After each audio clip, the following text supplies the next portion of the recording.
I am Filippou of the University of California, Berkeley, and I have co-organized this session with Daniela Adesi of the University of Rome La Sapienza, whose first name I managed to misspell in this slide that all of you can tell. I wanted to give you a brief overview of what we would like to cover in about an hour of this session. There is a certain program of people, contributions, photos, and memories, which I think will enhance a little bit the understanding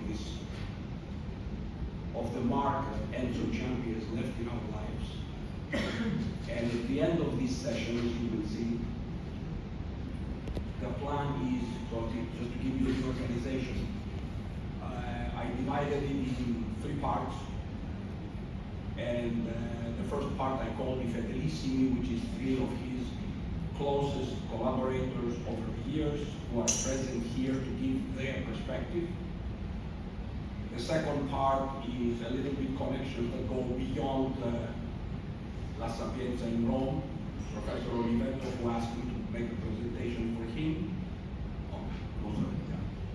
And myself. And after that, there is a few people who suggested that they may have a few things to say. I listed only those that I was aware of.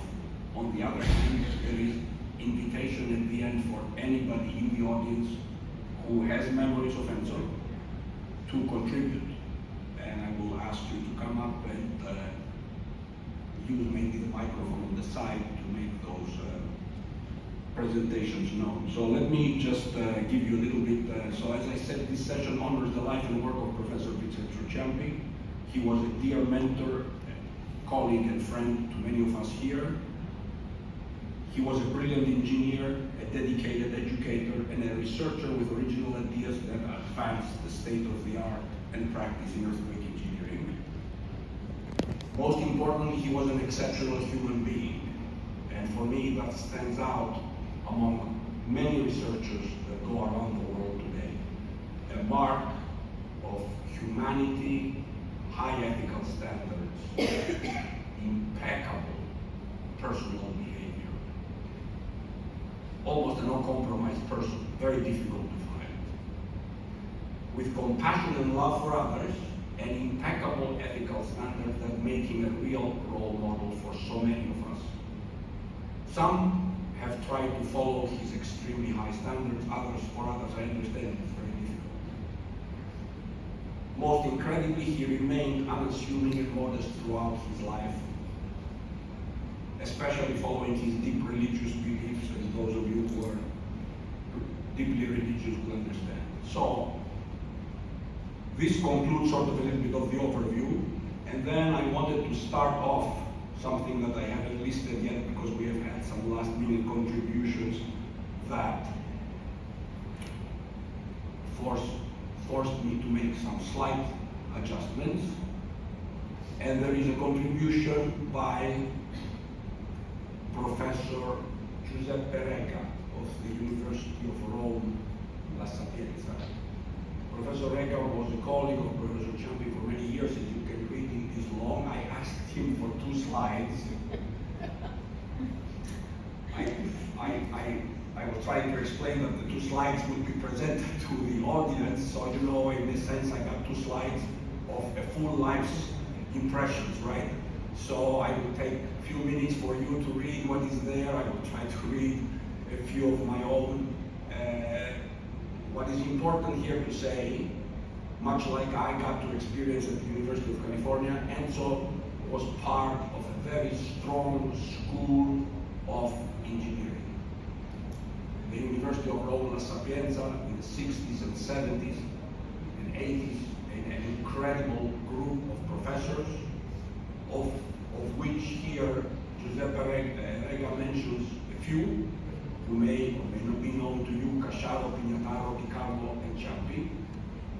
Working mostly in the area of computational mechanics, there was another big group working in what is so-called Tecnica delle Costruzioni, which is more the construction of buildings. And in this group was also a last addition by Fabrizio Mastroni, which he mentions here.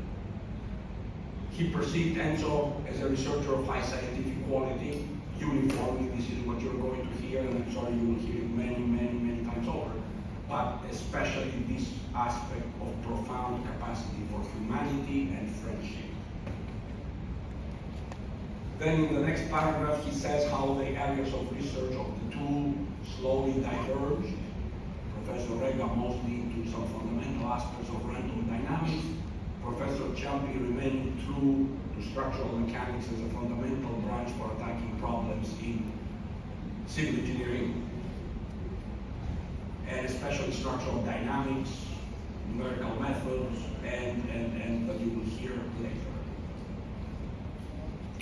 So no common publication, therefore no comments on scientific advancements. You will hear about those, I'm sure, from his students.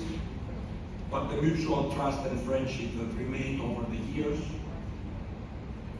And here we have sort of like almost a Florentine Renaissance photo of young Enzo Ciampi looking very dapper, and his wife, beloved wife of many, many years, the real love of his life, Rita on the left, and the wonderful vacations they shared in a place called Marina di Camerota, which some of you know.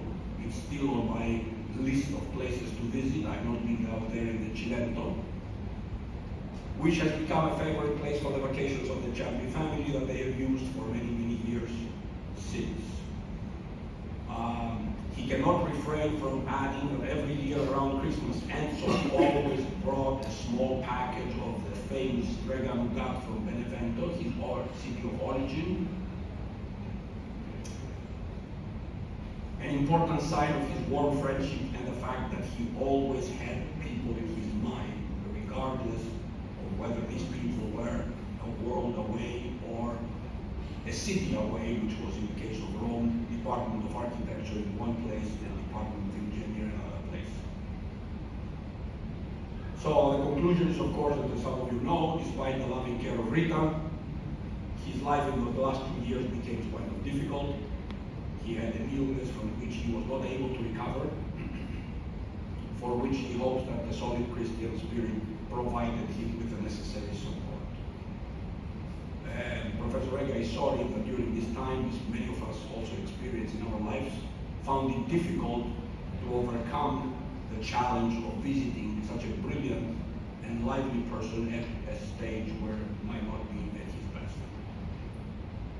So these were the comments of Professor Rega. I thought I would start with those because they offer an introduction to the early years, the early Enzo Ciampi, the ones who followed, which is now the presentation by Daniela, and then Fabrizio Paolacci, and then Fabio Brancaleoni, and myself come later, and you will hear a little bit what happened after those early days. Okay. So without further ado, I introduce Daniela Tessi, maybe the last of his PhD students, I suppose, who is going to talk